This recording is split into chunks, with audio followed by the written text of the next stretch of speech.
बच्चों जैसा कि आपको स्केड्यूल पता है, सबसे पहले like will do the revision of this chapter. थोड़ा सा अच्छा रिवीजन करेंगे and we won't be missing out on any part. हम इस चैप्टर का कोई भी पार्ट मिस नहीं करेंगे। तो सबसे पहले will begin with the revision and then like once we are done with the revision के बाद जैसा कि आप सबको पता है आई टेक अ टेस्ट, तो आपकी एक टेस्ट होगी, ठीक है। Now test would be small test, और जहाँ पे आप सब मेरे सामने क्या करेंगे, आंसर्स लिखेंगे, ठीक है। सो जैसा कि हमने चैप्टर 3 स्टार्ट किया था, चैप्टर 3 इज नथिंग, इसमें हमको ज़्यादा सेक्शंस भी नहीं पढ़ने थे, कुछ भी नहीं था। तो चैप्टर 3 जो है वो डील करता है चार्टर डॉक्यूमेंट से। चार्टर डॉक्यूमेंट का मतलब ऐसे डॉक्यूमेंट जो आपके लिए नियम क्रिएट करते हैं, बाय लॉज, ठीक है। नाउ तो चार्टर डॉक्यूमेंट कंपनी में होते हैं, एक होता है मेमोरेंडम ऑफ एसोसिएशन और एक होता है आर्टिकल ऑफ एसोसिएशन, ठीक है। हम सबसे पहले बात करेंगे मेमोरेंडम, जिसको डिफाइन किया गया है सेक्शन नंबर 4 में, ठीक है।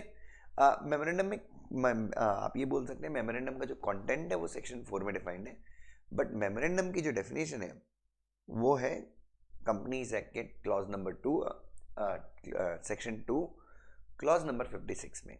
और बच्चों बहुत सिंपल सी डेफिनेशन है कि मेमोरेंडम का मतलब क्या है। मेमोरेंडम का मतलब है memorandum of association as originally frame.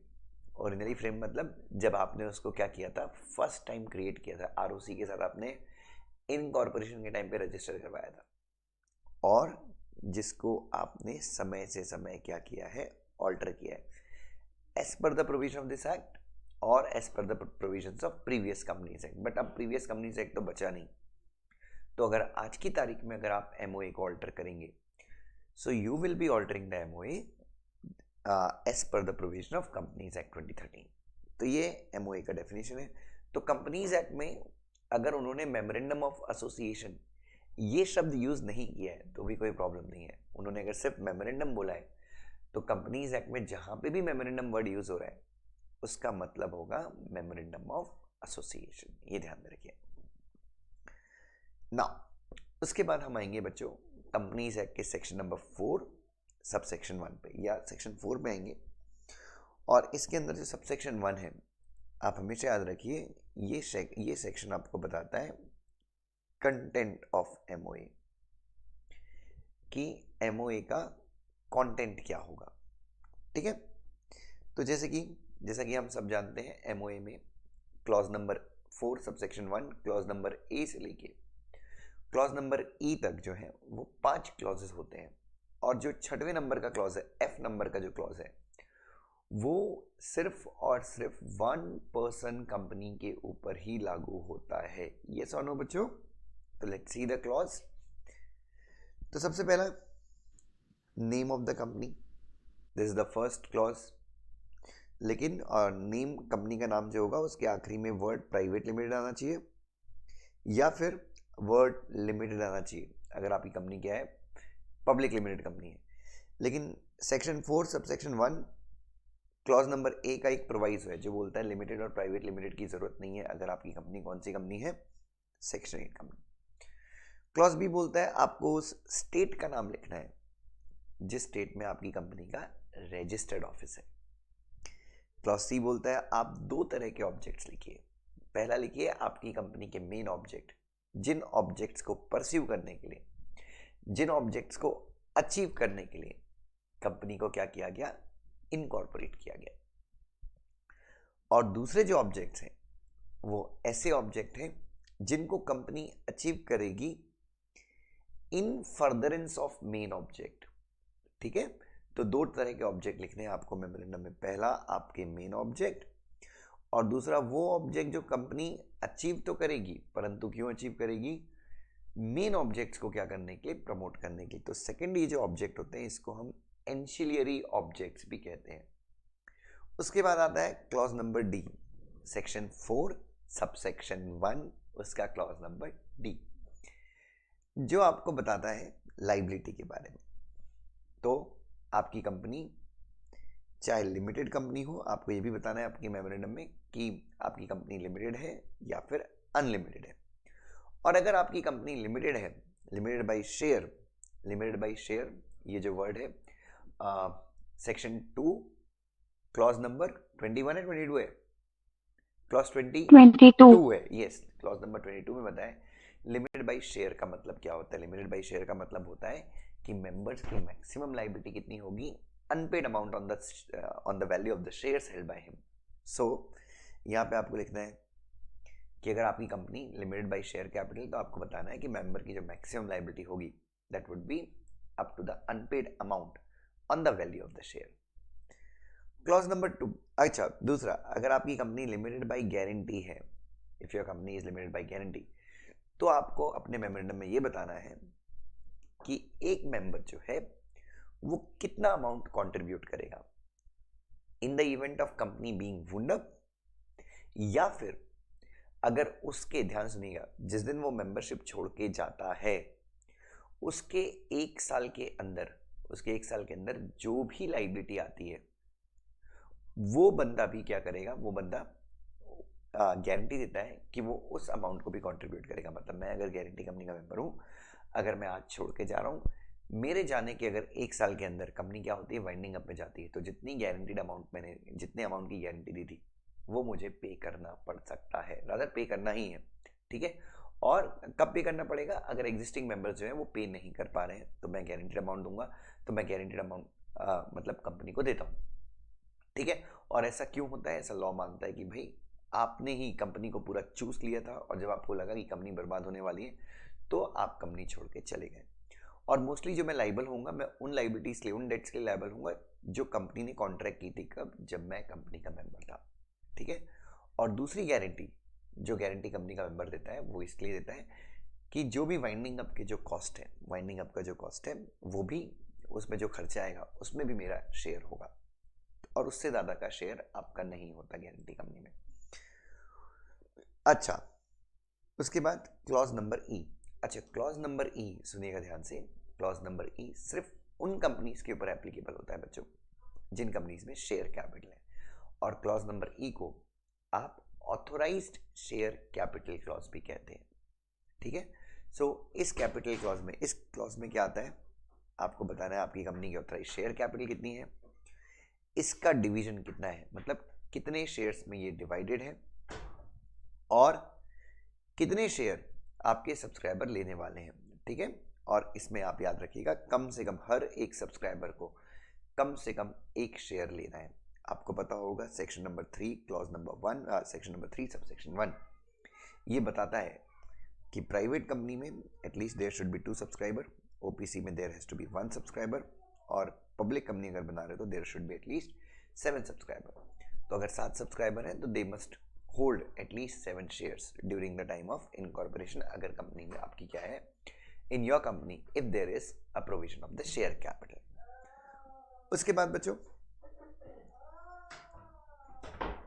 तो ये तो हो गया पहला चीज कि आपको ये बताना है कि जो सब्सक्राइबर ले रहे हैं कितने शेयर्स, और उसके बाद द नंबर ऑफ शेयर। अच्छा, उसके बाद अगर आपके मान लीजिए 7 मेंबर है तो हर मेंबर जो शेयर ले रहा है वो उसके नाम के ऑपोजिट में लिखना है कि आप कितने शेयर्स ले रहे हैं।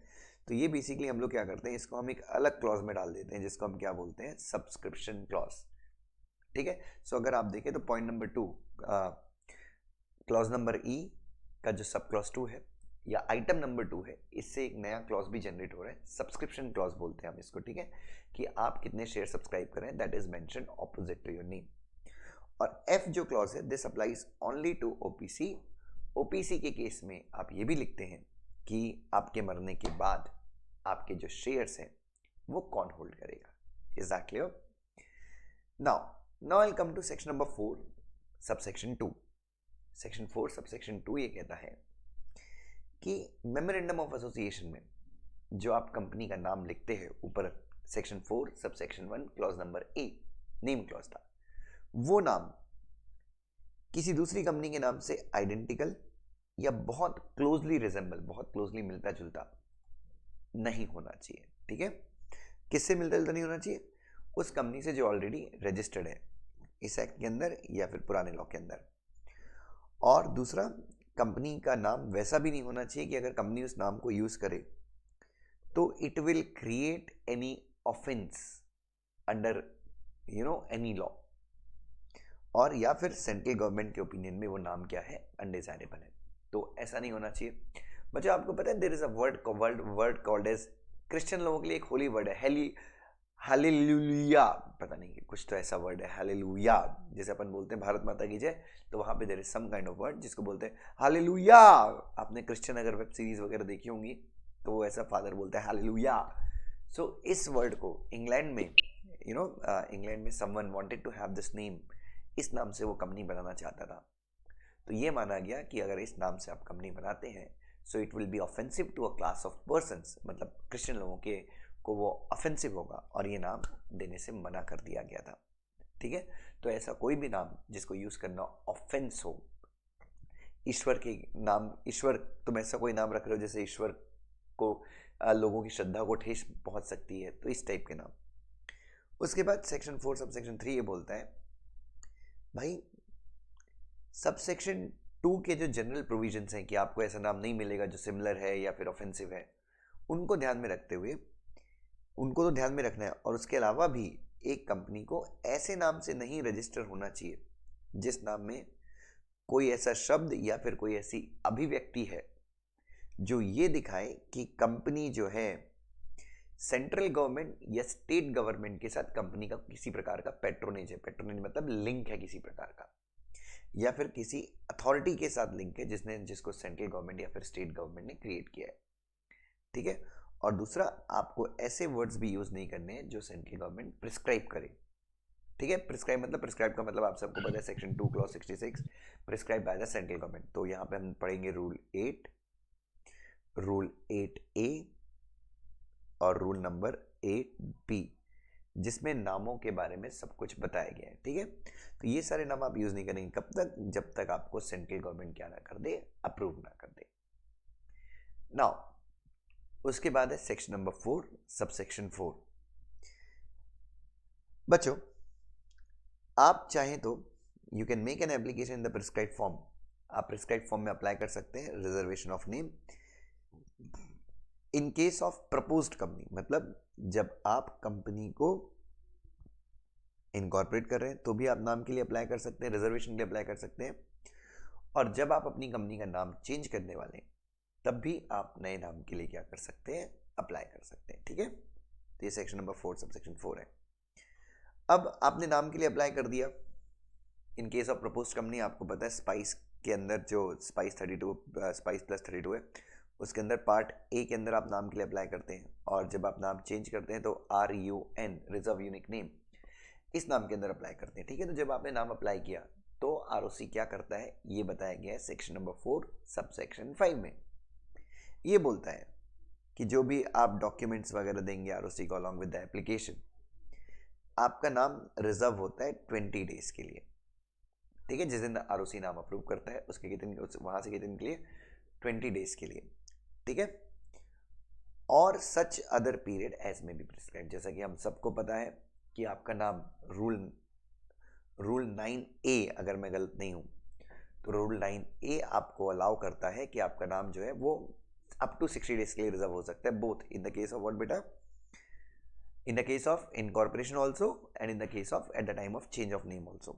नाउ प्रोवाइजो, अगर बाद में ये पता चलता है आपका नाम अगर रिजर्व हो गया और बाद में पता चलता है कि आपने जो नाम अप्लाई किया है वो झूठी जानकारी, गलत जानकारी के आधार पर अप्लाई किया था, तो नंबर 1, अगर आपकी कंपनी इनकॉर्पोरेट नहीं हुई है, मतलब आपकी कंपनी इनकॉर्पोरेट होने के पहले ही ROC comes to know that भाई आपने जो भी नाम के लिए अप्लाई किया था गलत जानकारी के आधार पे आपने नाम के लिए अप्लाई किया था, तो और आपकी कंपनी अभी तक इनकॉर्पोरेट नहीं हुई है, तो ROC क्या करेगा, आपका जो नाम का एप्लीकेशन है उसको कैंसिल कर देगा और आपसे 1 लाख रुपए तक की पेनल्टी चार्ज कर सकता है कि भाई तुमने झूठी जानकारी के आधार पे, फॉर एग्जांपल तुमने अपनी कंपनी के नाम में नेशनल वर्ड यूज किया और ये बताया कि सेंट्रल गवर्नमेंट ने अप्रूव कर दिया है, बट ऐसा कोई भी अप्रूवल सेंट्रल गवर्नमेंट ने नहीं दिया था, तुमने झूठा सेंट्रल गवर्नमेंट का अप्रूवल फॉर्म बनाया। ठीक है, अच्छा अगर आपकी कंपनी ऑलरेडी क्या हो चुकी है, इनकॉर्पोरेट हो चुकी है, और उसके बाद ROC को समझ में आता है कि आपने गलत जानकारी देकर अपनी कंपनी को इनकॉर्पोरेट किया है, तो ROC आपको एक अपॉर्चुनिटी और बीइंग हर्ड देगा, और उसके बाद ROC आपसे बोलेगा कि यार अपना नाम चेंज कर लो। 3 मंथ और कितने महीने के अंदर, जिस दिन आरओसी का ऑर्डर आता है उसके 3 महीने के अंदर आप अपना नाम रेक्टिफाई करो by passing ordinary resolution in general meeting. ठीक है, यहाँ पे स्पेशल की जरूरत नहीं है क्योंकि आप खुद से नाम चेंज नहीं कर रहे हो, आपको आरओसी बोल रहा है। दूसरा, आपकी कंपनी का नाम आरओसी स्ट्राइक ऑफ भी कर सकता है under section 248, ROC has the power. या फिर आरओसी डायरेक्टली एनसीएलटी के पास जा सकता है और बोल सकता है इस कंपनी को वाइंड अप कर दो क्योंकि इसका कंपनी का जो इनकॉर्पोरेशन है वही धोखे के जरिए हुआ है। ठीक है, उसके बाद आता है सेक्शन नंबर 4 सब सेक्शन 6। तो ये बता रहा है table A B C D E, ये कंपनी के जो है ये क्या है, मेमोरेंडम के फॉर्मेट है। अगर आप बना रहे हो company limited by share capital तो टेबल ए है। अगर आप बना रहे हो guarantee without share capital B है, guarantee with share capital C, unlimited company with share capital D और unlimited company without share capital E. These are the forms of memorandum of association. उसके बाद बच्चों सेक्शन नंबर 4 सब सेक्शन 7 ये बोलता है कि अगर आपकी कंपनी लिमिटेड बाय गारंटी है और आपने अपनी कंपनी के मेमोरेंडम में ये लिख दिया कि डिविडेंड आप किसी ऐसे बंदे के साथ शेयर करोगे जो कंपनी का मेंबर नहीं है। ठीक है, कई बार क्या होता है गारंटी कंपनी में जो लोग कंपनी को लोन देते हैं वो गारंटी कंपनी के मेंबर ऐसा प्रोविजन डाल देते हैं, गारंटी कंपनी ऐसा प्रोविजन डाल देती है कि हम डिविडेंड लोन देने वाले के साथ भी शेयर करेंगे। तो अगर आपने ऐसा कोई भी प्रोविजन डाला जिसके जरिए नॉन मेंबर को डिविडेंड लेने का राइट मिलता है, that provision will be deemed to be invalid. Now मैं आप सबसे पूछना चाहूंगा, is everyone clear with the concepts? Section number 4 सबको क्लियर है? जल्दी से मुझे बताइए। Yes sir. Yes sir. Yes sir. पक्का? Yes sir. अच्छा, सब लोगों ने सर सर प्लीज बोलिए। सेक्शन 4 क्लॉज ई का वो क्लॉज ई सब क्लॉज 1 का थोड़ा बताइए ना, वो डिविजिबल क्लॉज नंबर ई जो है that deals with share capital और वो बहुत शेयर सिंपल है। Capital. Yes yes, that is very simple कि आपकी जितनी ऑथराइज शेयर कैपिटल है, कितनी ऑथराइज कैपिटल है, कितने शेयर्स में वो डिवाइडेड है, that you have to write in MOA. तो मेरी ऑथराइज कैपिटल अगर 5 करोड़ की है तो मुझे लिखना है कि भाई मेरी ऑथराइज कैपिटल में 50 लाख शेयर्स है और 50 लाख इक्विटी शेयर्स है और एक शेयर का जो फेस वैल्यू है दैट इज ₹10, तो it makes up to 5 crore. ठीक है, ये हो गया क्लॉज 1 और उसके अंदर क्लॉज 2 भी है। क्लॉज 2 मैंने कहा कि क्लॉज 2 को आप अलग क्लॉज में डालते हैं जिसको हम सब्सक्रिप्शन क्लॉज डालते हैं। तो उसमें आप ये बताएंगे कि 50 लाख शेयर में से कितने शेयर आपके सब्सक्राइबर जो है सब्सक्राइब करें। हो सकता है 50 लाख शेयर्स में से 10 लाख शेयर सब्सक्राइब कर रहे हो तो आपकी पेड अप कैपिटल कितनी बन जाएगी, 1 CR की बन जाएगी। ठीक है, इज दैट क्लियर बेटा? Yes sir. Okay, now we will see the rules. Now we'll see the rules relating to this particular thing. चलिए, so नोट्स में मैंने आगे अगर आप देखें तो नोट्स में मैंने काफ़ी चीज़ें दी हुई हैं। अच्छा, नोट्स में मैंने क्या कर दिया है, ये पूरा एक्सप्लेनेशन है, मैंने सेक्शन 12 का कंटेंट भी नोट्स में डाला हुआ है। ठीक है, तो वो सेक्शन 12 बेसिकली कि भाई कंपनी को अपने हर ऑफिस में, हर प्लेस ऑफ बिजनेस में अपना नाम प्लेस करना है। कंपनी ने अगर अपना नाम चेंज किया तो 2 साल तक उसको अपना पुराना नाम डालना है। ये सभी मेरे नोट्स में ऐड किया है because this is added in module, but जब मैं आपको पढ़ाऊंगा then I will be teaching you all these things in separate provision. ठीक है, तो ये सारी मैंने टेबल वगैरह की एक्सप्लेनेशन दी है। फिर मैंने कंटेंट ऑफ मेमोरेंडम की बात की है, तो यहाँ पे मैंने सेक्शन 12 का भी आपको रेफरेंस दिया हुआ है, इफ यू कुड सी।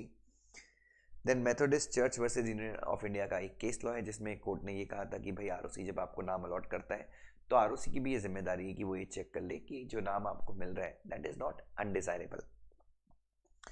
उसके बाद सेक्शन 16 सेंट्रल गवर्नमेंट को एक पावर देता है रेक्टिफिकेशन ऑफ नेम, कि आपके नाम में अगर सेंट्रल गवर्नमेंट को लगता है कि आपका नाम, और सेंट्रल गवर्नमेंट ने ये पावर आरडी को डेलीगेट की है कि आपका नाम अनडिजायरेबल है तो वो भी आपको नाम चेंज करने के लिए बोल सकते हैं। वो हम सेक्शन 16 में पढ़ेंगे सेपरेटली।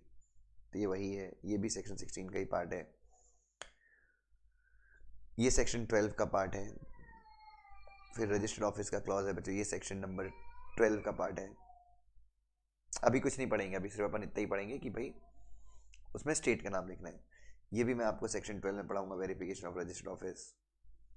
ऑब्जेक्ट क्लॉज काफ़ी इंपॉर्टेंट क्लॉज है क्योंकि कंपनी को, आप सबको पता है सारी पावर्स कहाँ से मिलती है कंपनी को, उसके ऑब्जेक्ट क्लॉज से मिलती है। ठीक है, ऑब्जेक्ट क्लॉज 2 पार्ट्स में डिवाइड होता है, एक मेन ऑब्जेक्ट और एक एंसिलरी ऑब्जेक्ट। फिर जैसा कि मैंने आपको रेगुलर लेक्चर में बहुत बार बताया कि there is a difference between power and object. Object वो होते हैं जिसको आप मेमोरेंडम में लिखते हैं। पावर्स कंपनी की नेचुरल पावर होती है, कंपनी को जैसे मर्जर करने की पावर, लोन लेने की पावर, ये सब कंपनी की पावर है। ये अगर आप मेमोरेंडम में नहीं भी लिखें तो भी चलता है, बिकॉज ये पावर जो है कंपनी को उसके कंपनी को कंपनीज एक्ट प्रोवाइड करता है, ठीक है। तो there is a difference between object and powers. तो जो चीज़ें कंपनी की पावर में है, पावर मतलब कंपनीज एक्ट में जो चीज़ बताई गई है, कंपनी उन सारी चीज़ों को कर सकता है even when those are not entered into the memorandum of association. इसको हम पावर्स बोलते हैं। फिर लाइबिलिटी क्लॉज के बारे में हमने कुछ लिखा है यहाँ पे, if you could see, then comes the capital clause. तो यहाँ पे मैंने सब कुछ एकदम अच्छे से एक्सप्लेन करके लिखा हुआ है बच्चों। देन कम्स सब्सक्रिप्शन क्लॉज, उसके बाद जो क्लॉज आता है subscription clause. Now subscription clause में जैसे कि हमने बताया कि वो जो क्लॉज नंबर ई था सेक्शन 4 सब सेक्शन 1 और उसका जो पार्ट नंबर 2 था, वहाँ पे आप बताते हो कि हर एक मेंबर कितने शेयर्स क्या कर रहा है, सब्सक्राइब कर रहा है। ध्यान देखिए, तो सब्सक्रिप्शन क्लॉज के बारे में हम कुछ देखेंगे। ये रूल्स और जो आपका टेबल्स है उसको हमने मर्ज करके यहाँ पे सब्सक्रिप्शन क्लॉज लिखा है।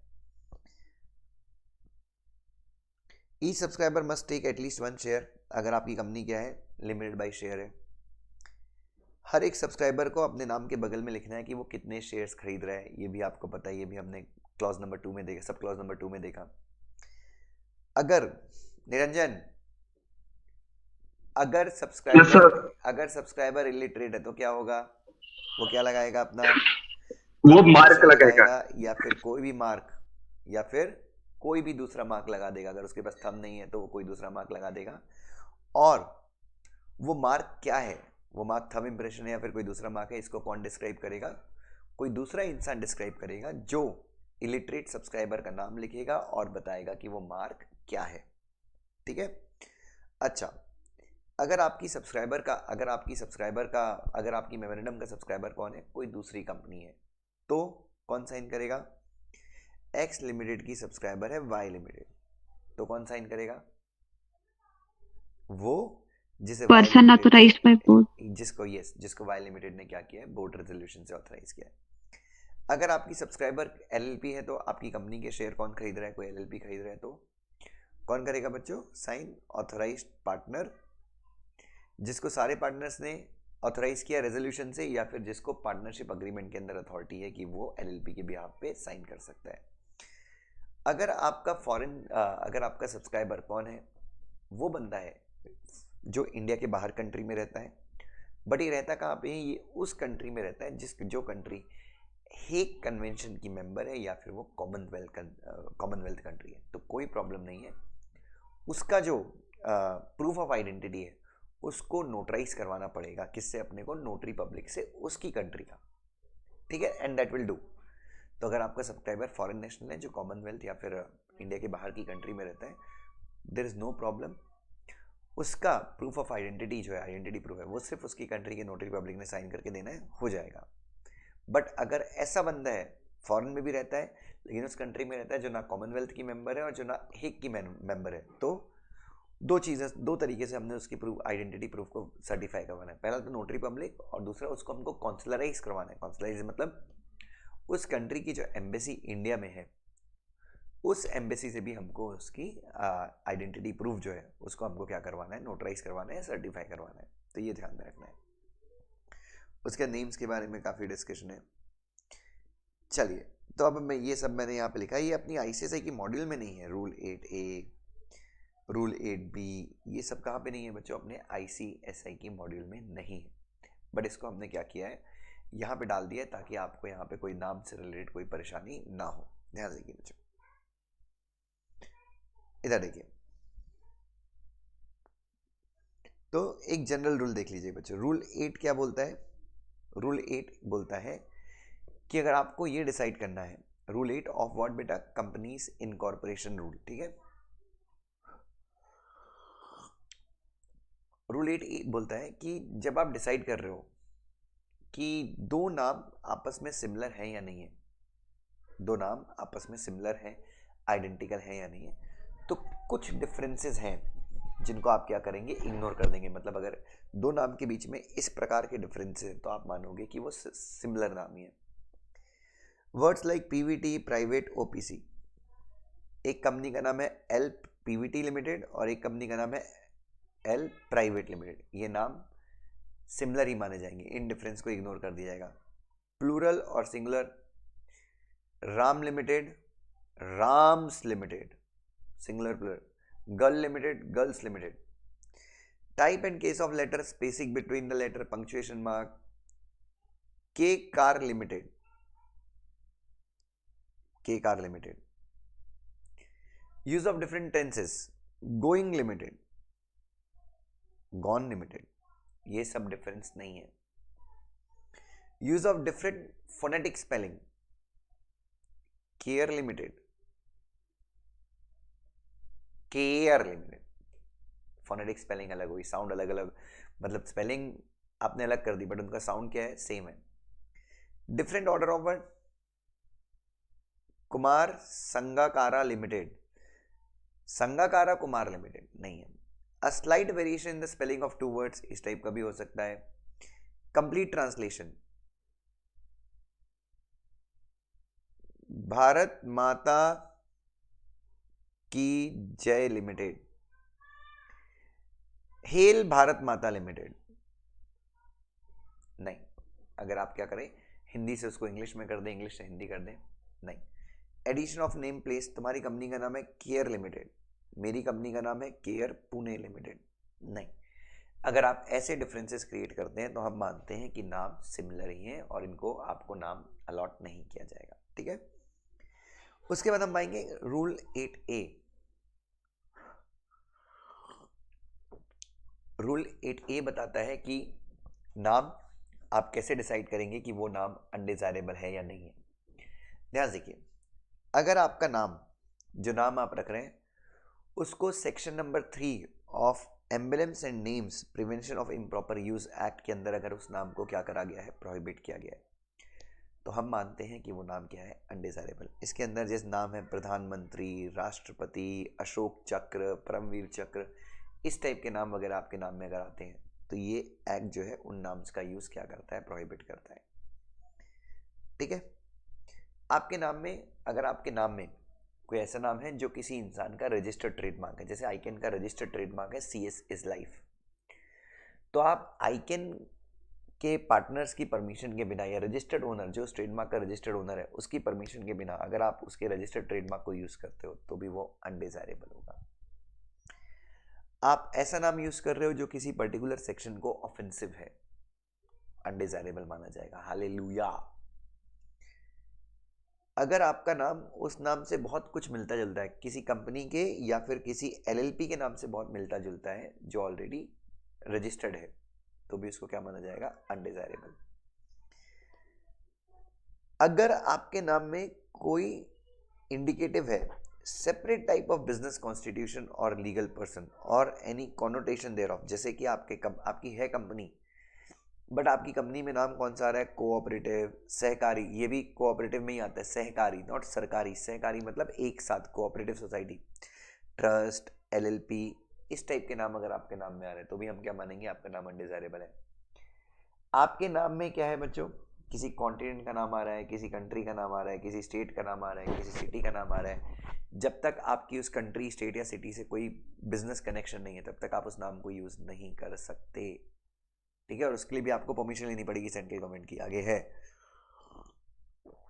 तो ये भी अनडिजायरेबल होगा. अब कई लोग बोलेंगे कि सर ऐसे नाम तो ऑलरेडी हैं, जैसे एशियन सीमेंट है, एशियन पेंट है, एशियन मार्बल्स है, सर ऐसे, तो ये नाम, ये सारे वो सारे नाम जो है वो इन रूल्स के पहले ले लिए गए थे और वो नाम अभी बहुत पॉपुलर हो गए हैं. मतलब अगर हमने उनको चेंज करवाया तो उस ब्रांड को बहुत नुकसान हो जाएगा. ठीक है. तो ये चीज़ आपको ध्यान में रखनी है ना. उसके बाद बच्चों सेक्शन 8 कंपनी का नाम में आप ये सब वर्ड यूज करना ही पड़ेगा आपको. Foundation, forum, association, federation, confederation, electoral trust, ये सारे नाम आप यूज कर सकते हैं. अगर आपकी कंपनी निधि है तो निधि कंपनी का जो लास्ट वर्ड है वहां पे निधि लिमिटेड आना मस्ट है. नाउ रूल 8B बताता है कि अगर आपको नीचे लिखे हुए नाम यूज करने हैं तो आप सेंट्रल गवर्नमेंट की प्रायर परमिशन ले लीजिए, जैसे कि board, commission, authority, undertaking, national, union, president, small village, Republic, ये सारे नाम वगैरह आपको ये सारे नाम चाहिए तो आपको मिल जाएंगे, आपको अगर आप क्या करें, सेंट्रल गवर्नमेंट की परमिशन ले लें. देन सेक्शन 4 सबसेक्शन 4 अपन ने पढ़ा था, सेक्शन 4 सबसेक्शन 5 अपन ने पढ़ा था. नाउ अब इसके साथ रूल 9 है. रूल 9 और रूल 9A प्लीज, जिसमें आपका नाम क्या हो सकता है, हम एडिशनल फीस देके क्या कर सकते हैं, आपके नाम को क्या कर सकते हैं, 60 डेज के लिए रिजर्व कर सकते हैं, ठीक है। तो ध्यान से देखो, पहला है x प्लस 20 प्लस 20, दूसरा है x प्लस 20 प्लस 20 प्लस 20, और तीसरा है x प्लस 60 या x प्लस 20 प्लस 40। याद है आप सबको बच्चों, कुछ ऐसा ही है क्या? Yes sir. यस। यस पहली बार में आपका नाम रिजर्व होता है 20 डेज के लिए, ठीक है। अगर आप चाहो तो 1000 रुपए की फीस देके आपको एडिशनल 20 डेज मिल जाते हैं। अगर आपने 1000 रुपए की एडिशनल फीस दी तो आपका नाम जो है 20 डेज के लिए और रिजर्व हो जाता है। लेकिन आप यहाँ पे भी अपनी कंपनी इनकॉर्पोरेट नहीं कर पाए 40 डेज आपने, तो फिर से आप क्या कर सकते हैं, फिर आप 2000 रुपए की फीस देके एडिशनल 20 डेज के लिए कर देते हैं। तो मतलब आपका टोटल नाम कितने के लिए रिजर्व हो जाता है, 60 डेज के लिए। ओरिजिनल 20 डेज था, फिर आपने 20 डेज का के लिए 1000 रुपीज़ दिया, इसमें भी आप कंपनी अपनी इनकॉर्पोरेशन का काम कंप्लीट नहीं कर पाए, तो आप 20 डेज के लिए और बढ़ा सकते हैं एडिशनल 2000 रुपीज़ देके। ये आपके पास चॉइस है। नहीं तो आप क्या कर सकते हैं, directly what you can do is, आप डायरेक्टली क्या कर सकते हैं, एक्स डेट को आपका नाम रिजर्व हुआ, कितने के लिए रिजर्व हुआ, 20 डेज के लिए रिजर्व हुआ। अब आपको ये पता है कि यार मुझे ना 40 डेज लगने वाले हैं, तो मैं 20 प्लस 20 का एक्सटेंशन नहीं लेता, मैं डायरेक्टली 40 डेज का, तो आप डायरेक्टली 40 डेज का भी एक्सटेंशन ले सकते हैं। और यहाँ पे आपको डायरेक्टली आपको फीस कितनी लग जाएगी, 30,000 रुपये की। तो आपको directly x plus 20 plus 40 total, मतलब आपके लिए नाम टोटल 60 डेज के लिए रिजर्व हो जाता है, ठीक है। तो आप ऐसा भी कर सकते हैं, ये चॉइस भी आपके पास है, ठीक है। It is based on, America में भी यही सिस्टम फॉलो होता है ना। उसके बाद फॉर्म ऑफ मेमोरेंडम आ गया, subscription induced by miss representation. अगर कोई आपको एमओए का सब्सक्राइबर बना लेता है, और सब्सक्राइबर कैसे बना लेता है, धोखे से मिस रिप्रेजेंट करके कि आप इस कंपनी के सब्सक्राइबर बन जाइए, आपको करोड़ों रुपए मिलेंगे, और आप धोखे से सब्सक्राइबर बन जाते हैं। फिर आपको पता चलता है कि आपके साथ धोखा हुआ है और आप कॉन्ट्रैक्ट को क्या करना चाहते हैं, कैंसिल करना चाहते हैं।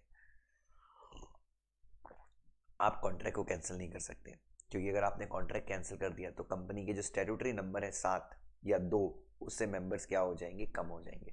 तो आप शेयर बेच के अलग हो सकते हो, बट एक बार अगर आप मेमोरेंडम के सब्सक्राइबर थे और आप ये आरोप लगाएं कि आपको धोखे से सब्सक्राइबर बनाया गया, तो भी आप कॉन्ट्रैक्ट कैंसिल नहीं कर सकते as per contract act. Court का डिसीजन है ये। क्यों? क्योंकि अगर ऐसा कोर्ट अलाउ करेगा तो इससे क्या होगा बच्चों, इससे जो कंपनी के स्टैट्यूटरी नंबर ऑफ मेंबर है 2, 7 और 1, वो कम हो जाएगा। तो ये चीज आपको ध्यान में रखना है। उसके बाद बच्चों, तो this was my discussion on memorandum of association. Now tell me everyone, सबको क्लियर है? हाँ जी बच्चों, Yes, sir. हाँ सर, क्लियर है। हाँ सर। Yes, sir. श्योर। चलिए, तो अभी मैंने आपके साथ डिस्कशन किया with regard to section number 4। अब इस टॉपिक का जो मैं अगला डिस्कशन आपके साथ करूंगा, दैट इज सेक्शन नंबर 5। सारे लोग मेरी तरफ ध्यान से देखेंगे।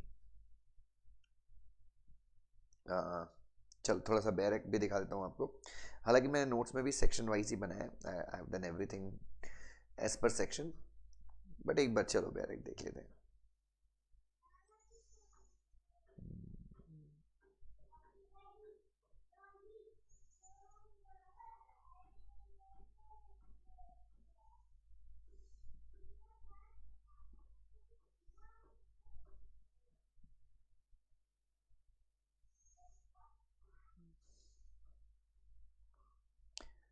चलिए, कम टू सेक्शन नंबर 5। सबसे पहले आर्टिकल का मतलब क्या होता है, कहां पे डिफाइंड है article? Section 2 clause number,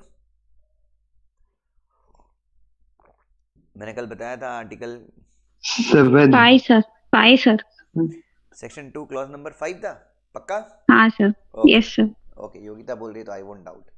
so section number 2 clause number 5 पे आर्टिकल को डिफाइन किया गया था। क्या था आर्टिकल का मतलब? Article of association originally form yes, article का और मतलब अल्टर होता टाइम टू है, यस, आर्टिकल का मतलब होता है article of association as originally frame or altered from time to time as per the provisions of this act or any other law. Yes और नो बच्चों? Any previous law other. हाँ या ना? हाँ सर। चलो, so let's see what is article. तो बहुत छोटा सेक्शन है, बहुत सिंपल सेक्शन है आर्टिकल का जो सेक्शन है। सबसे पहला सेक्शन 5 सबसेक्शन 1 बताता है कि आर्टिकल के अंदर क्या होते हैं, आर्टिकल क्या कंटेन करता है, नियम, रेगुलेशंस का मतलब आप क्या बोल सकते हैं कि आर्टिकल के अंदर नियम है।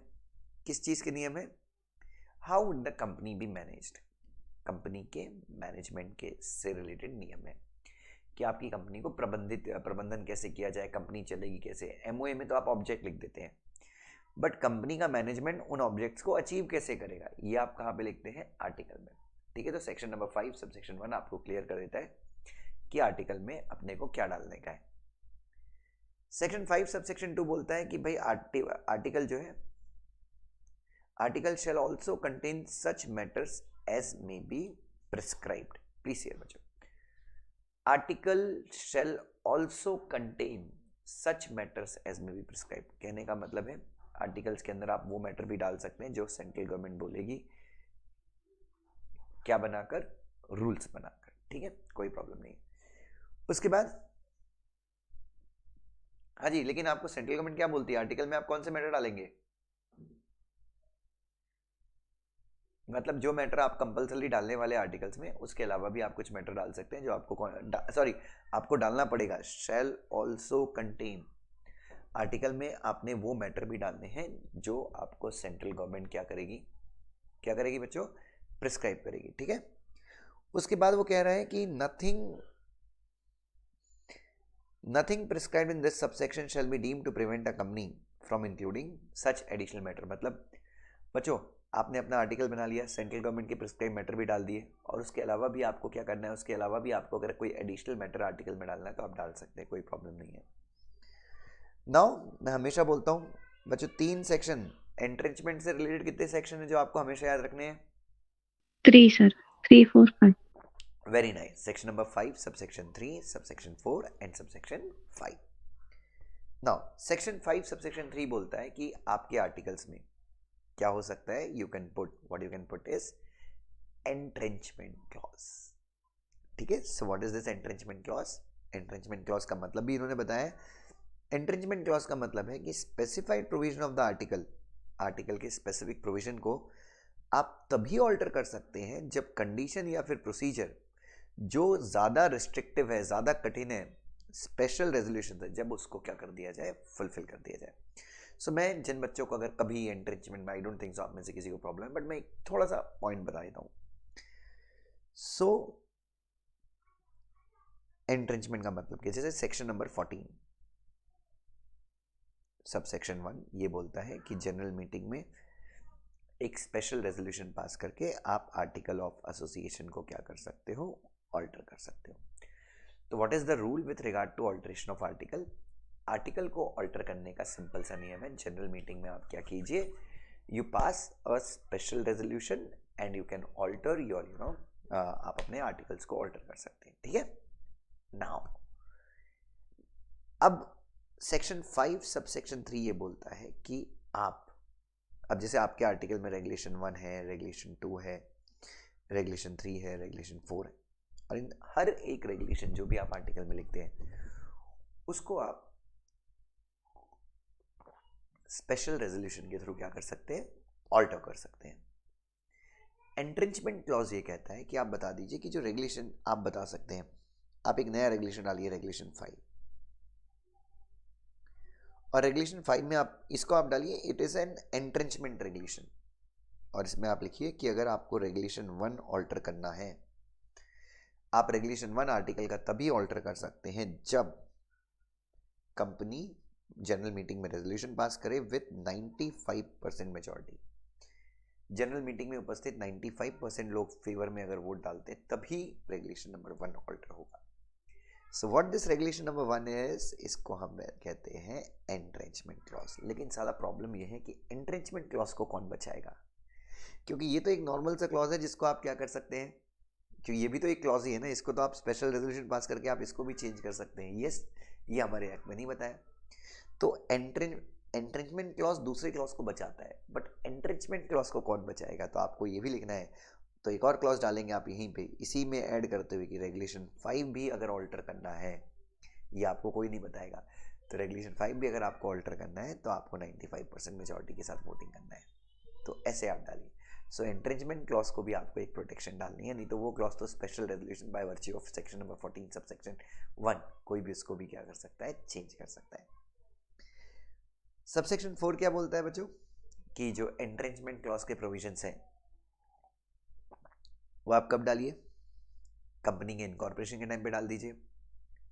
और जब इनकॉर्पोरेशन के टाइम पे डालते हैं तो by virtue of section number 7 हमको बताना पड़ता है कि हमने क्या किया है, ये क्लॉज डाला हुआ है। और दूसरा, अगर आप इनकॉर्पोरेशन के टाइम में नहीं डाल पाए तो आप आर्टिकल में ऑल्टर कर सकते हैं। कैसे ऑल्टर कर सकते हैं, अगर आप प्राइवेट कंपनी है तो आपको सारे मेंबर्स का कंसेंट लेना है। आप जनरल मीटिंग मत कीजिए प्राइवेट कंपनी में, you have to obtain the consent of each and every member of the company.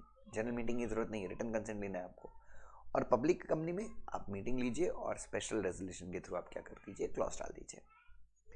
Next is section 5 sub section 5 ये बोलता है कि अगर आपके आर्टिकल में क्या है, एंट्रेंचमेंट का प्रोविजन है, तो इनकॉर्पोरेशन के टाइम पे या फिर अमेंडमेंट के टाइम पे आपको क्या करना है, आरओसी को इन्फॉर्म करते हैं। इनकॉर्पोरेशन के टाइम पे स्पाइस के थ्रू इन्फॉर्म करेंगे, और अगर अमेंडमेंट के थ्रू डालते हो तो कोई प्रॉब्लम नहीं है, rules MJT very nice, MGT 14 के थ्रू इन्फॉर्म करोगे।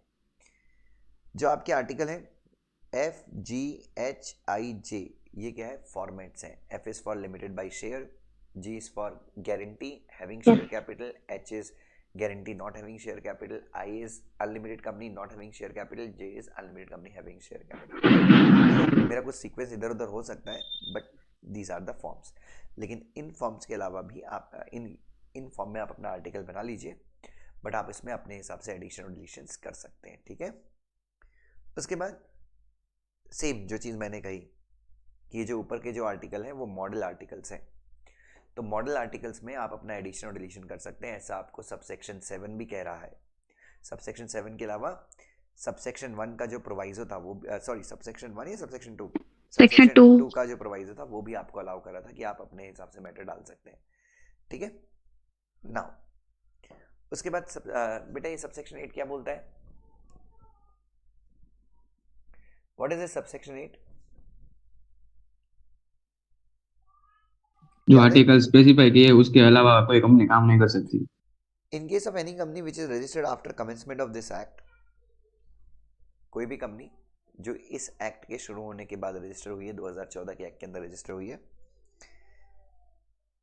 इन so far as the registered article of such company do not exclude or modify regulation content in the model articles applicable to such company, those regulation shall be the regulation. कुछ नहीं बच्चों, अगर आपकी company इस act के बाद register हुई है, इस एक्ट के आने के बाद, और आपकी कंपनी ने as it is table F adopt कर लिया है, क्या अडॉप्ट कर लिया है, as it is table F adopt कर लिया, इसमें कुछ भी चेंजेस नहीं किए, तो अपन क्या मानेंगे कि आपकी कंपनी का आर्टिकल क्या है,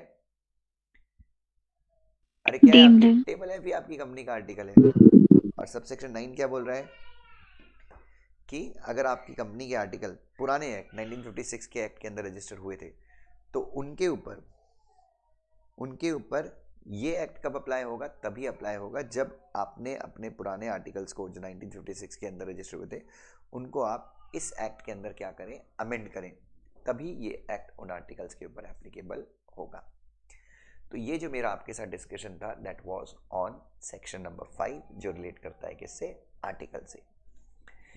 act to override memorandum and article, section 6 जो कंपनीज एक्ट का है, तो ये सेक्शन में तो कुछ भी नहीं है बच्चों, ये सिंपल सा सेक्शन है कि भाई आर्टिकल जो है वो मेमोरेंडम का सुपीरियर होगा, मेमोरेंडम जो है वो एक्ट का सुपीरियर, आई एम सॉरी मैं उल्टा बोल रहा हूँ, आर्टिकल जो है वो मेमोरेंडम का सबऑर्डिनेट होगा और मेमोरेंडम जो है वो एक्ट का सबऑर्डिनेट होगा। कहने का मतलब है आपके मेमोरेंडम में या आपके आर्टिकल में कुछ भी ऐसा लिखा है जो कंपनीज एक्ट के खिलाफ है, तो वो जो प्रोविजन है मेमोए और एओए में that shall be void.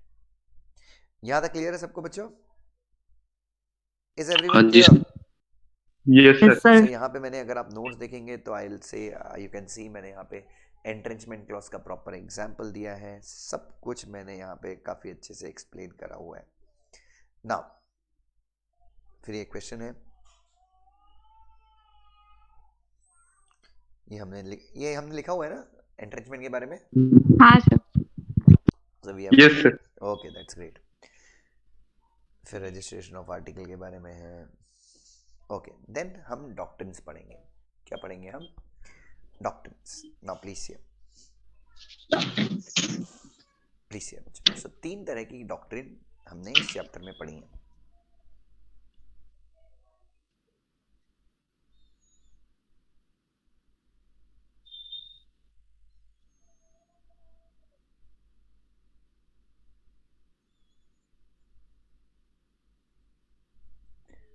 Doctrines relating to MOA and AOA. So सबसे पहली डॉक्ट्रिन मैं आज जो आपको पढ़ाऊंगा that is ultra virus.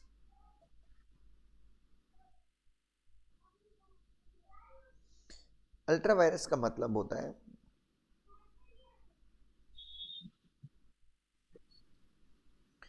Beyond the powers. इसके अंदर 2 पार्ट्स आ जाएंगे।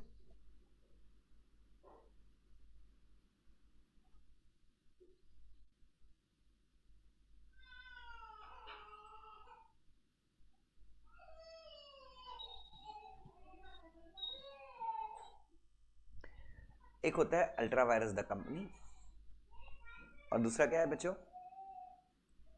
Ultra vires the director. Ultra vires the director. Yes, ultra vires the company मतलब बियॉन्ड द एमओए। कंपनी ऐसा ट्रांजैक्शन कर रही है, कंपनी ऐसी एक्ट कर रही है जो क्या है? Beyond the power. Beyond the power है, ठीक है। ओके।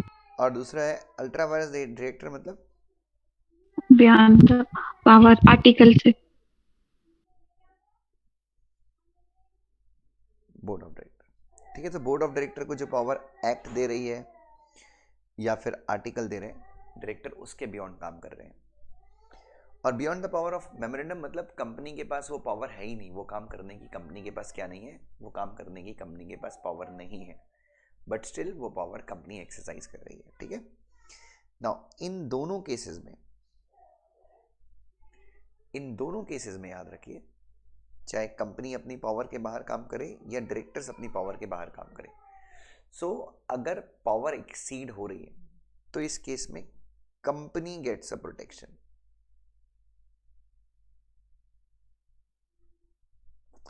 और जो भी अल्ट्रा वायरस ट्रांजैक्शंस हैं जो कंपनी के बिहाफ पे किसने किए होंगे? डायरेक्टर्स ने किए होंगे, प्रमोटर्स ने किए होंगे, बट कंपनी ऑथराइज नहीं है उन ट्रांजैक्शन के लिए। अल्ट्रा वायरस ट्रांजैक्शन के लिए जिस बंदे ने वो अल्ट्रा वायरस ट्रांजैक्शन किया है, that person is liable. Company is not liable. याद रखिएगा बच्चों, कंपनी कभी भी अल्ट्रा वायरस ट्रांजैक्शन के लायबल नहीं होती। अच्छा, अगर transaction ultra vires the company है तो कंपनी उसको रेटिफाई भी नहीं कर सकती। बट अगर transaction ultra vires the director है, मतलब डायरेक्टर की पावर के बाहर है बट कंपनी की पावर के अंदर है, सो कंपनी सेक्शन नंबर 180 के हिसाब से उस ट्रांजैक्शन को क्या कर सकती है? रेटिफाई कर सकती है। Is that clear? इसमें एक केस है एस्बरी रेलवे कंपनी का, जिसमें ये बताया कि अल्ट्रा वायरस वे में बच्चों, और याद रखना ये केस पहले का था। आज के ज़माने में अगर ये केस होता तो डिसीजन कुछ और होता। तो ultra vires Ashbery railway company versus rich का जो केस है, कंपनी के मेमोरेंडम में बोरोइंग पावर अलाउड नहीं था। कंपनी के मेमोरेंडम में company was not authorised to borrow, but still company ने बोरो कर लिया। और बाद में पता चलता है कि कंपनी ने ये जो बोरो किया है, कंपनी के मेमोरेंडम में ये बोरोइंग पावर नहीं था, बट स्टिल कंपनी ने बोरो कर लिया। तो कोर्ट ने कहा कि कंपनी जो है is not liable to repay, company is not liable to repay क्योंकि कंपनी के मेमोरेंडम में नहीं है। तो ये उस समय का ट्रांजैक्शन है, उस समय का केस है। परंतु आज की तारीख में सेक्शन नंबर 180 सबसेक्शन 5 ये कहता है कि अगर डायरेक्टर्स ने भले ही अल्ट्रा वायरस वे में बोरो किया, सुनिएगा ध्यान से मैं क्या बोल रहा हूँ, डायरेक्टर्स ने अगर भले ही अल्ट्रा वायरस वे में पैसे उधार लिए और अगर क्रेडिटर लेंडर अगर ये साबित कर दे कि उसने गुड फेथ में लोन दिया है, उसको पता नहीं था कि डायरेक्टर्स जो है पावर एक्सीड कर रहे हैं अपनी, तो भी कंपनी लायबल होगी to repay. Section number 180 subsection 5 ये कहता है। तो Ashbury railway company versus Riche, exam के पॉइंट ऑफ व्यू से तो आप एशबरी रेलवे कंपनी का कोट कर सकते हैं, बट आप जब एग्जाम में आंसर लेके तो प्रैक्टिकली बताइए कि भाई आज की तारीख में ऐसा नहीं है। आज की तारीख में जो लॉ है वो बैंकर्स को, क्रेडिटर्स को क्या करता है? प्रोटेक्ट करता है। इज दैट क्लियर बच्चों? क्लियर है सबको? So doctor yes ultra sir. Virus किसको प्रोटेक्ट करती है बच्चों? आउटसाइडर को या कंपनी को? It protects the company. Company. Company. Yes. Next doctrine जो मैं आपके साथ डिस्कस करूंगा that is doctrine of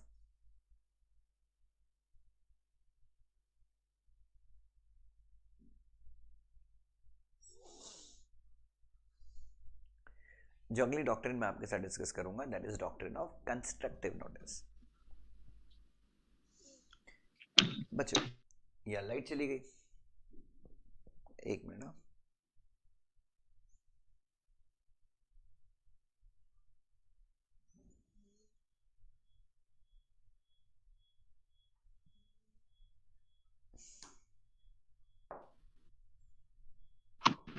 hello hello, आवाज आ रही है क्या बेटा?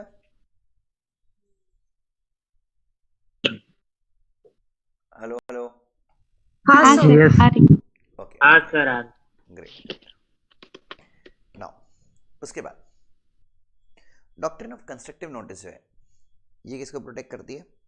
अच्छा, डॉक्ट्रिन ऑफ कंस्ट्रक्टिव नोटिस ये बोलता है कि वंस एमओए एंड एओए ये एक बार आरओसी के साथ क्या हो जाते हैं, once they are registered with ROC during incorporation, अगर क्या होते हैं आरओसी के साथ रजिस्टर हो जाते हैं तो ये क्या बन जाते हैं? Public document. ये पब्लिक डॉक्यूमेंट्स बन जाते हैं और इनको कोई भी इंस्पेक्ट कर सकता है एक नॉमिनल फीस देके। तो अगर कोई भी इंसान कंपनी के साथ वो ट्रांजैक्शन करे जो कंपनी के एमओए और एओए में नहीं है, सुनिएगा ध्यान से, कोई भी इंसान क्या करे, कंपनी के साथ वो ट्रांजैक्शन करे जो कहां पे नहीं है। कोई भी इंसान अगर कंपनी के साथ वो ट्रांजैक्शन करे जो कंपनी के कहां पे नहीं है, जो कंपनी के एमओए और एओए में नहीं है, क्या माना जाएगा बच्चों? क्या वो इंसान ये बोल सकता है कि यार कंपनी ने, मुझे पता नहीं था कि वो ट्रांजैक्शन कंपनी के एमओए और एओए में नहीं है, so I am not liable, company is liable? नहीं। अगर देखो, आपने कोई भी इंसान ने अगर कंपनी के साथ क्या कर लिया, अल्ट्रा वायरस ट्रांजैक्शन कर लिया, और अल्ट्रा वायरस ट्रांजैक्शन करने के बाद वो इंसान क्या बोल रहा है कि भाई मेरे को पता ही नहीं था कि एमओए और एओ में, एक मिनट जो,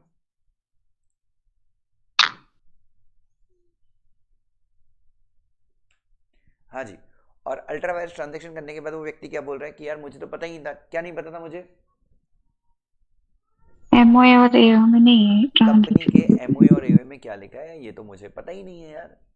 तो क्या होगा, क्या उस इंसान को प्रोटेक्शन मिलेगी? Will that person get a protection? No sir. No sir. That person won't be getting any kind of protection, क्योंकि डॉक्ट्रिन ऑफ कंस्ट्रक्टिव नोटिस ये बोलती है कि once the MOA and AOA, एक बार आपका एमओए और एक बार आपका एओए आरओसी के साथ रजिस्टर हो गया तो ये अज्यूम किया जाता है कि कोई भी इंसान जो कंपनी के साथ क्या कर रहा है बच्चों, कोई भी इंसान जो कंपनी के साथ क्या कर रहा है, डील कर रहा है, अल्ट्रा वायरस। यस, उसको पता है, ही नोज, क्या पता है उसको बच्चों, क्या पता है उसको? About the content about MI. Yes, उसको पता है कि कंपनी के एमओए और सर एओए का कंटेंट क्या है। हाँ बेटा, प्लीज बोलिए बेटा। सर आपने जो अभी एक केस लॉ पढ़ाया ये एशबरी रेलवे कंपनी का, उसमें ये doctrine of constructive notice apply नहीं होगा क्या? वो बेसिकली अल्ट्रा वायरस में ही अप्लाई होता है, but you could apply to there also, there is no problem, वहां पे भी कोई प्रॉब्लम नहीं है। ठीक है, आपको बस ओके सर। कंसेप्ट पता होने चाहिए बेटा, you can apply anywhere, there is no problem. एक मिनट बच्चों, just wait for a minute.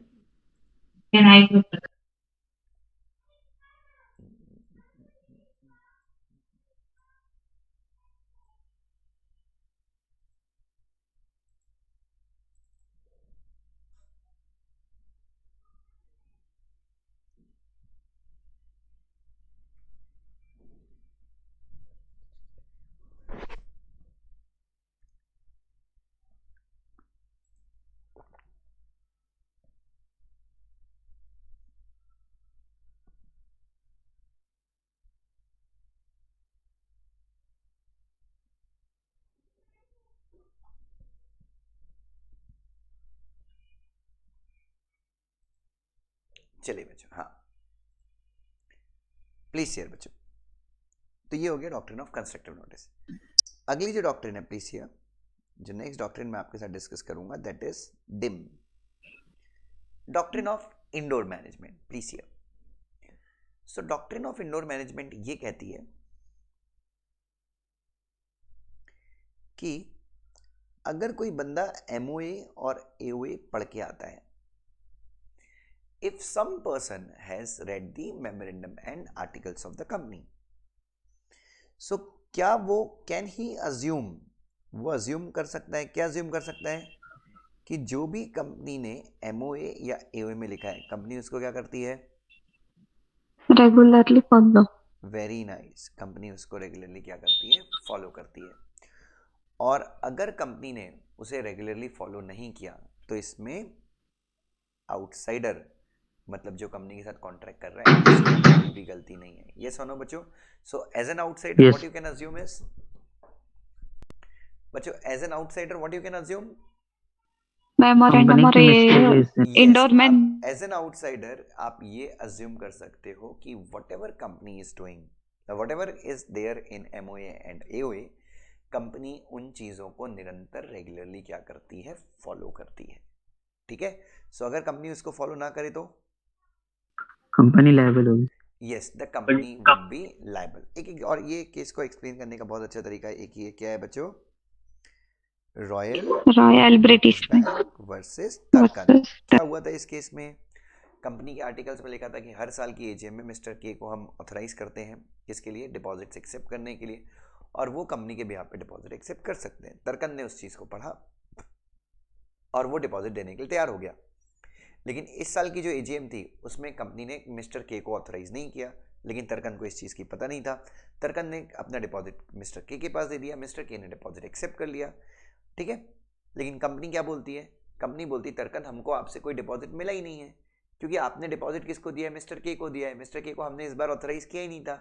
तर्कन ने क्या बोला कि मैं तो आपकी एओए पढ़ के आया था, तो मैं तो इस इंप्रेशन में था कि हर साल की तरह आपने इस बार भी क्या किया होगा? के को ऑथराइज किया था। कंपनी ने बोला नहीं, हमने इस साल के को ऑथराइज नहीं किया। तर्कन ने क्या बोला कि देखिए जो एमओए एओए में आप लिखते हैं वो मुझे पता है, बट आप अंदर अंदर क्या करते हैं ये मुझे पता नहीं, आपने बताया भी नहीं, तो मेरी क्या गलती? कोर्ट ने ही बोला कि तर्कन की क्या गलती? यस और नो बच्चों? तो ये आपको ध्यान में रखना है कि आप एमओए में जो एओए में जो लिखते हैं वो तो बाहर वाले को पता होगा, बट आप इंटरनली क्या करते हैं, आपका इंडोर मैनेजमेंट क्या बोलता है, ये बाहर वाले को पता नहीं होता। तो अगर आप वैसा नहीं करते जैसा कि एमओए और एओ में लिखा हुआ है, या आप अपनी आंतरिक प्रोसीजर से उसको चेंज कर देते हैं, तो जो आउटसाइडर होता है उसकी कोई गलती नहीं होती, and he is not liable. Is everyone with me? क्या सब लोग मेरे साथ हैं? That's great. तो ये हो गया इंडोर मैनेजमेंट।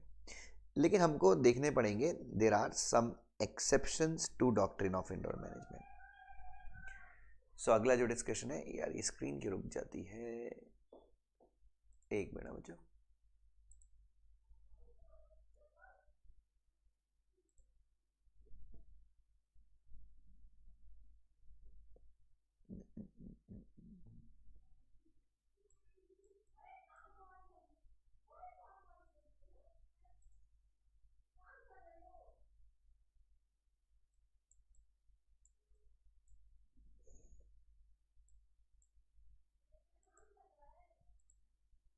एक minute, just I make sure की स्क्रीन इज वर्किंग प्रॉपर्ली।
यार स्क्रीन कनेक्ट नहीं हो रही है।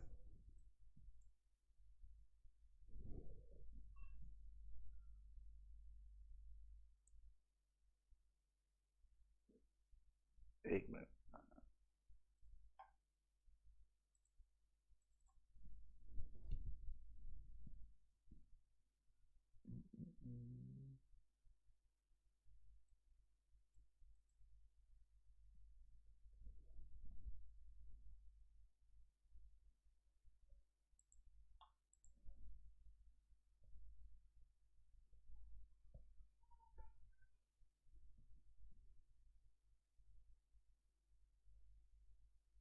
चलो हो गया।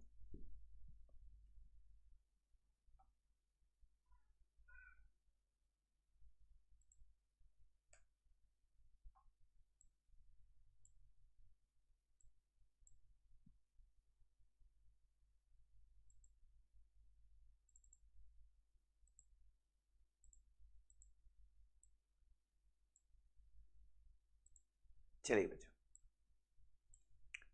Now so exception to doctrine of indoor management. बच्चों यहाँ पे प्रोटेक्शन किसको मिलती है? In the case of exception who gets the protection? Company indoor management company को आउटसाइडर को प्रोटेक्ट करता है, तो एक्सेप्शन में किसको प्रोटेक्शन मिल जाएगी? कंपनी कंपनी को।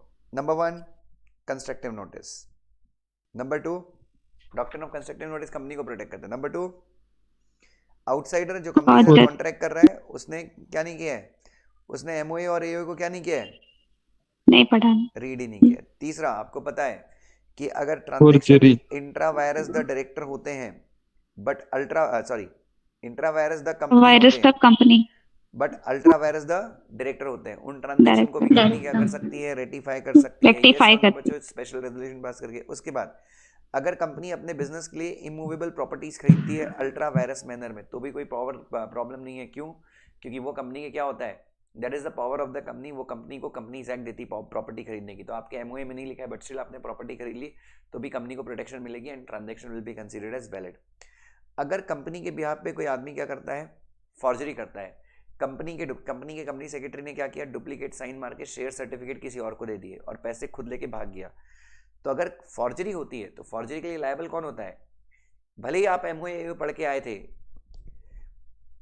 कि शेयर सर्टिफिकेट के ऊपर किसका साइन होना चाहिए? 2 डायरेक्टर और कंपनी सेक्रेटरी का साइन होना चाहिए था। आपने आर्टिकल पढ़ा था, आपने मेमोरेंडम पढ़ा था और आप कंपनी में गए, कंपनी सेक्रेटरी ने शेयर सर्टिफिकेट के ऊपर डुप्लीकेट साइन 2 डायरेक्टर का भी मार दिया और अपना ओरिजिनल साइन मार के आपको शेयर सर्टिफिकेट दे दिए। फॉर्जरी किया और पैसे लेके भाग गया। तो आप भले ही एमओए और एओए पढ़ के आए, प्रोटेक्शन किसको मिलेगी? कंपनी को मिलेगी। और फॉर्जरी की लायबल कौन होगा? फॉर्जरी कंपनी की सेक्रेटरी। लायबल वही लायबल होगा जिसने एक्चुअली में फॉर्जरी करी है।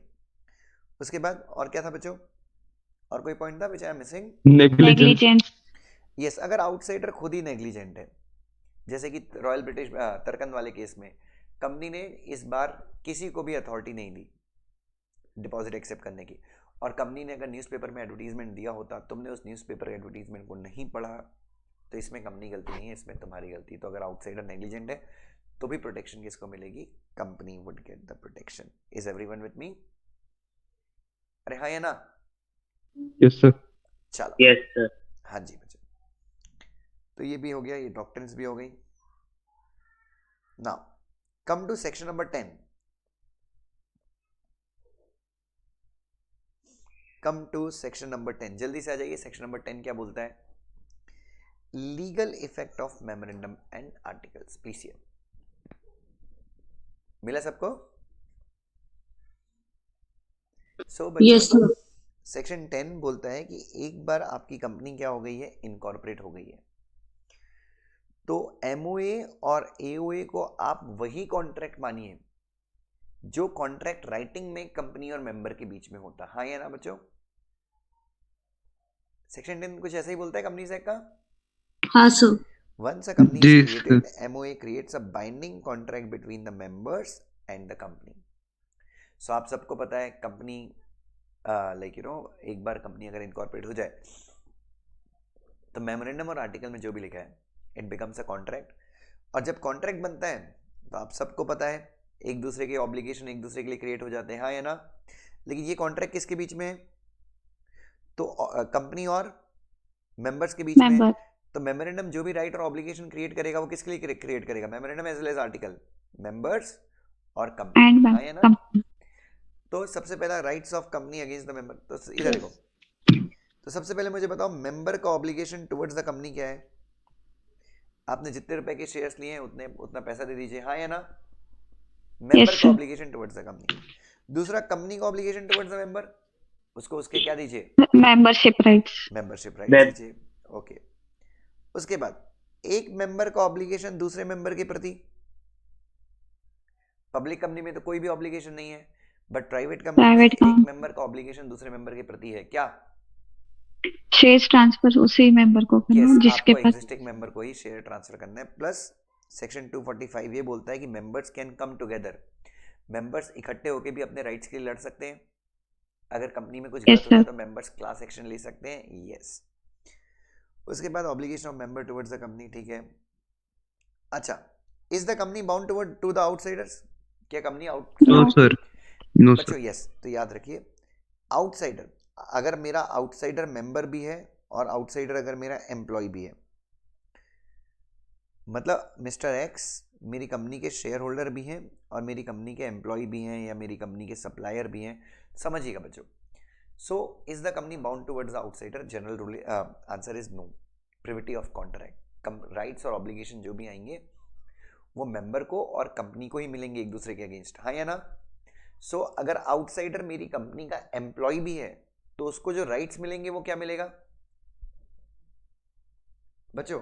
अगर आउटसाइडर मेरी कंपनी का एम्प्लॉय भी है और मेंबर भी है तो मेमोरेंडम उसको कौन से राइट्स देंगे? मेमोरेंडम और आर्टिकल कौन सा राइट देगी? मेंबरशिप का राइट देगी। Membership rights. Member.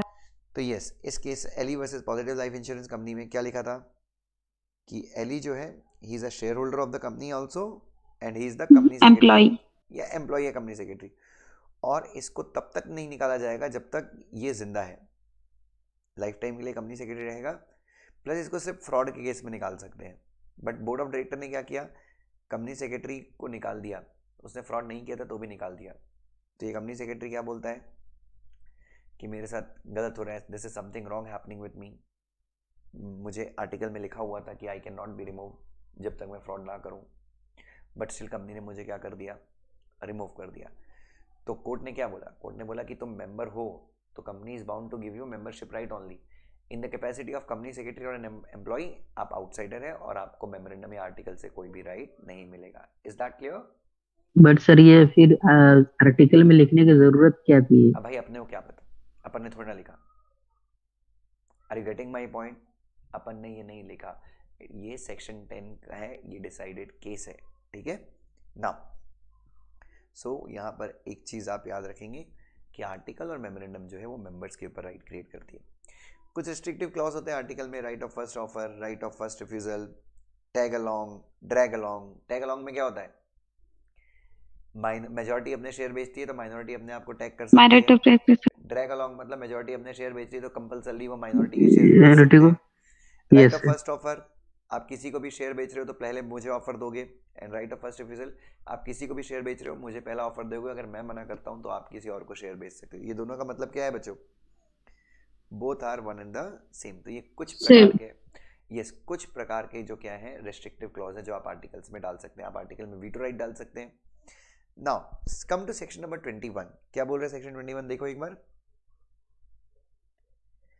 any document that is required to be authenticated by the company or any contract that is required to be signed by the company may be signed by whom बच्चों?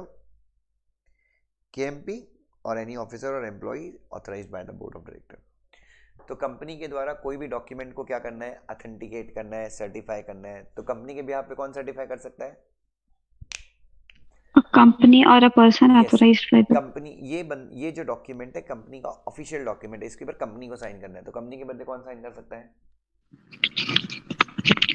KMP या फिर company का कोई भी दूसरा officer और एक minute, company secretary बिना अथॉरिटी के भी साइन कर सकता है because he is a KMP. लेकिन कंपनी केएमपी के अलावा, जैसे केएमपी कौन होता है? MD, WD, manager, CEO, CFO और कंपनी सेक्रेटरी। केएमपीज के अलावा अगर किसी और को कोई डॉक्यूमेंट कंपनी के बिहाफ पे साइन करना है तो उसको कब साइन कर सकता है वो? जब ऑथराइज्ड है बोर्ड ऑफ डायरेक्टर। सेक्शन 22 क्या बोलता है? Bill of exchange, promissory note or hundi shall be deemed to be drawn, endorsed or accepted by the company if the same is done by person who is expressly or impliedly authorized by the company in this behalf. कहने का मतलब क्या है?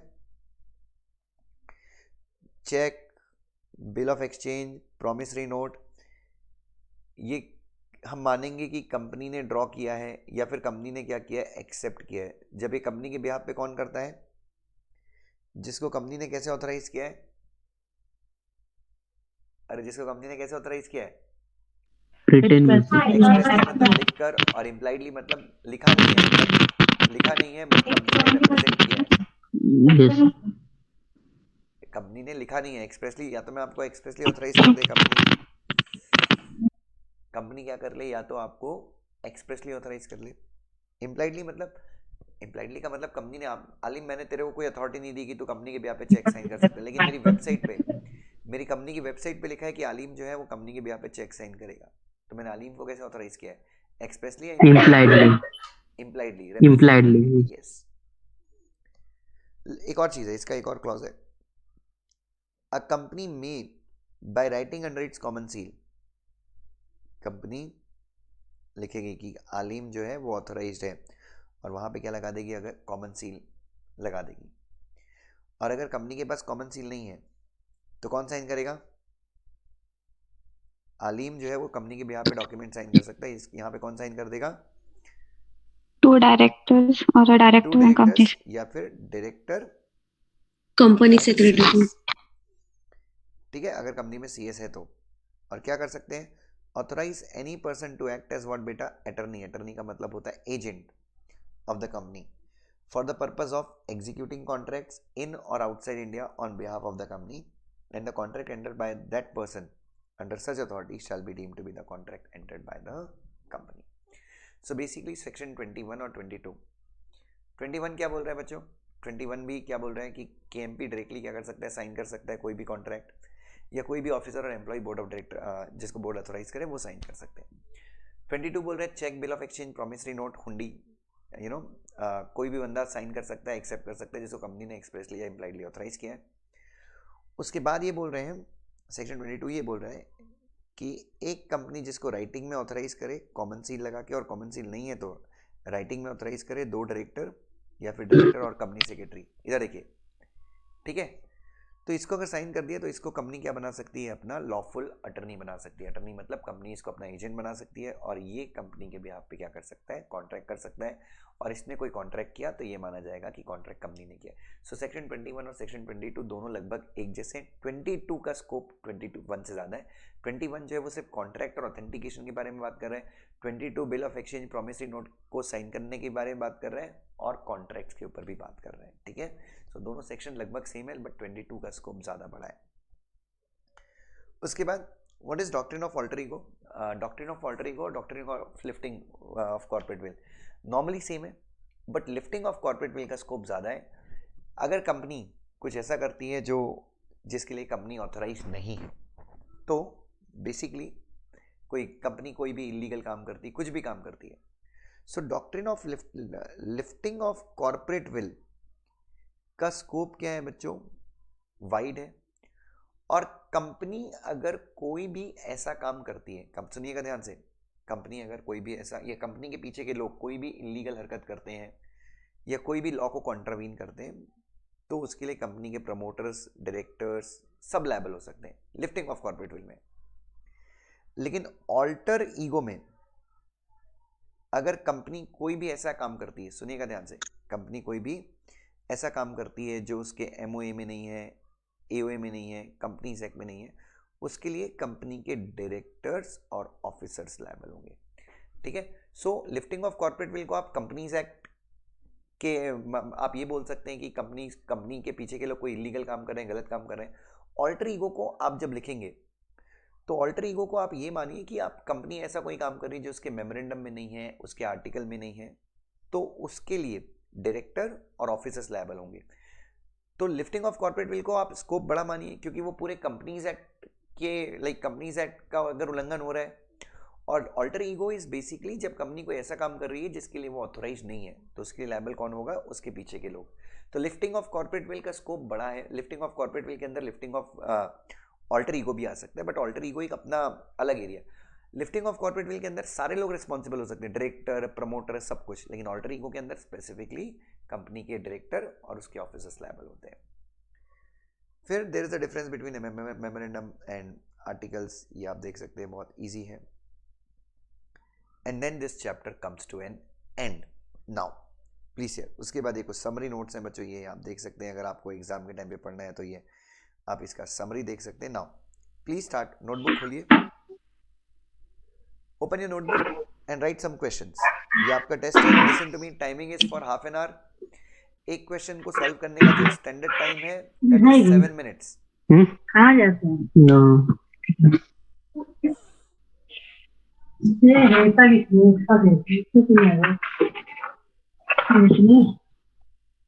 कारखाना में जाएंगे। No आलिम, mummy जी को मेरा Yes. प्रणाम बोल देना।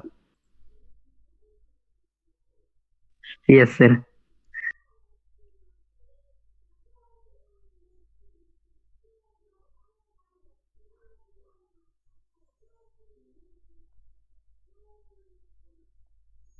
सर माइक तो म्यूट था, आपको ऐसे बता। भाई सब पता चल जाता है, मैं माँ की जो खूबसूरती की महक है वो आ जाती भाई। Mr. K, for the benefit of the company, borrowed rupees 50 crore from HDFC Bank in ultra virus manner. Is the company liable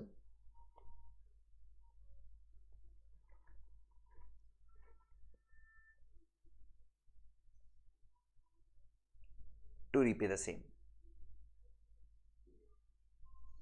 Question 2.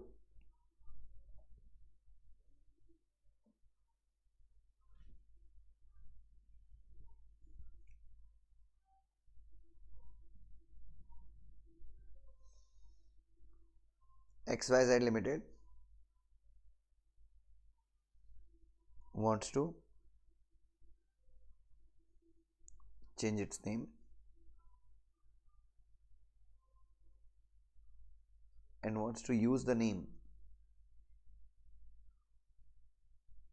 as Asia Pacific Limited. Can it do so?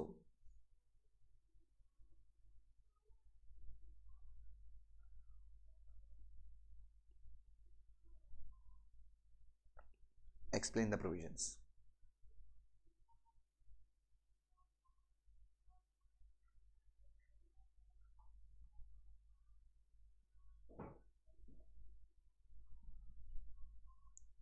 K Limited wants to alter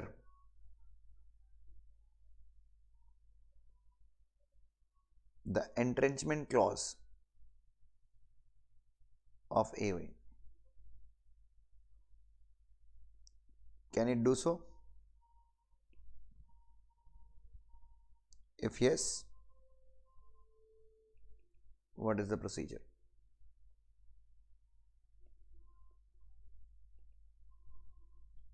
Question 4.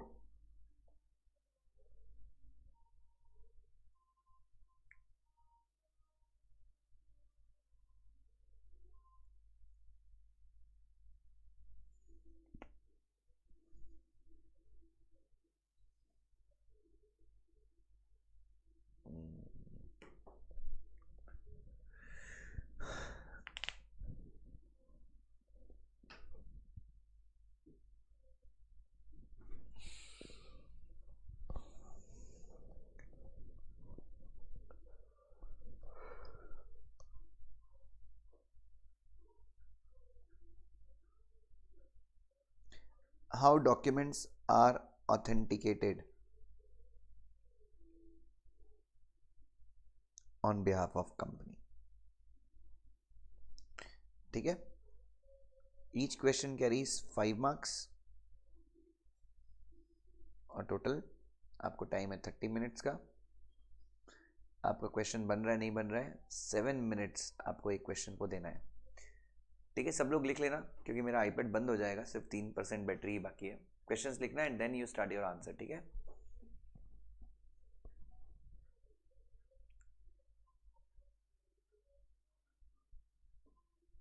Sir एक बार question number 3 repeat कर दो। Entrenchment clause को alter करना है, can it do so? If yes, what is the procedure? Sir fourth question है how how documents are authenticated on behalf of the company. Okay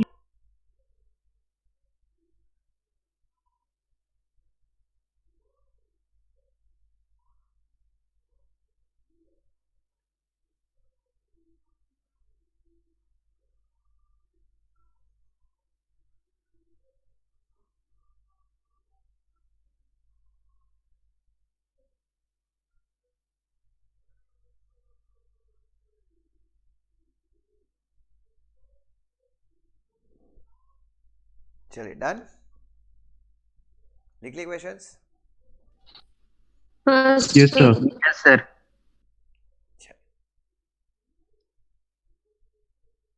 30 minutes, और 30 minutes के बाद please send me और face to face वाले बच्चे भी और online वाले बच्चे भी, आप अपने मुझे पेपर्स भेज दीजिए सब लोग, ठीक है।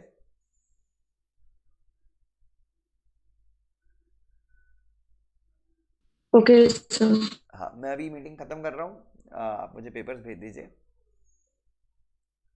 30 मिनट्स के बाद, ठीक है। पेपर उन्हीं के चेक होंगे जिनके पेपर मुझे 10:30 तक मिलते हैं। 10:30 के बाद जो भी पेपर प्लीज मत भेजना मुझे, ठीक है।